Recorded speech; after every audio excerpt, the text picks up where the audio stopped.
morning. We've all heard the life-saving message on an airplane of putting your own oxygen mask on first. So how do you perceive that in your daily life? They tell you to put that oxygen mask on and then help your children or your loved ones. How are you doing that for yourself? And how are you shutting out the voices of the outside world or the perceived voices of the outside world that tell you to do it differently? Because if you don't take care of yourself, especially somebody that's speaking from a caregiver perspective of 9 years in since Frank's diagnosis with FTD dementia, you're going to go down. And I was somebody that didn't know how to ask for help early on. And there's a woman that was on one of the support groups this morning that I was saying, she said, I feel like I'm drowning and some days I can handle it. And my heart just goes up to her and wants to equip her and help her and offer her some perspective.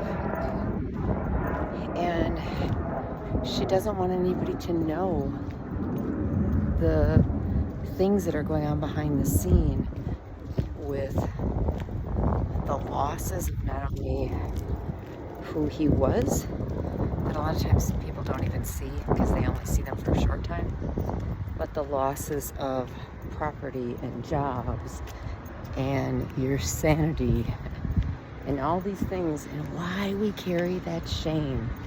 And I was thinking, she's alone. And yeah, she's, I think 43. She said her husband's 43. We only think these neurological diseases, we think they're all Alzheimer's. We think they're all for old people. They're not. He's 43. My Frank was 54, I was 53. Unfathomable. But how come is it that we gather together with family and friends when somebody's diagnosed with cancer? And it's funny, because that didn't happen with us, because we weren't going to go in for the, quote, fight for cancer, because Frank had already been diagnosed with FTD. So why would we prolong that disease?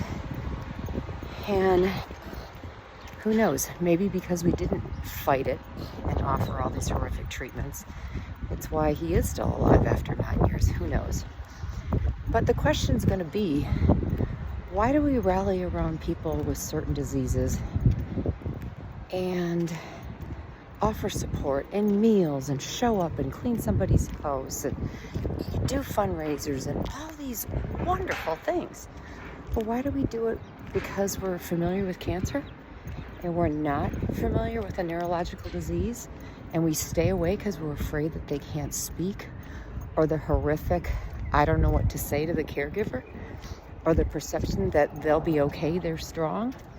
I got this sense of urgency of, we gotta change this. And how do we do this? So when somebody is going through something, don't leave them alone. Show up.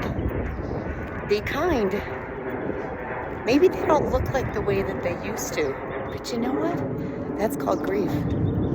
So I'm just gonna encourage you to look outside yourself, because when somebody's in the midst of something, they need you to show up in a way that maybe you never have.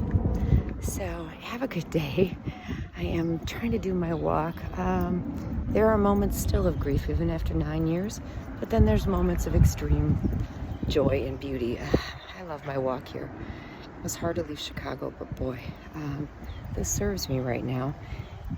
And Frank's in a place right now that he's safe and content. And I wish my caregiver friends grace and peace and the ability to know that you'll keep walking through this and you'll acquire some skills. And yeah, there's loss. It's gut-wrenching, but you can do this.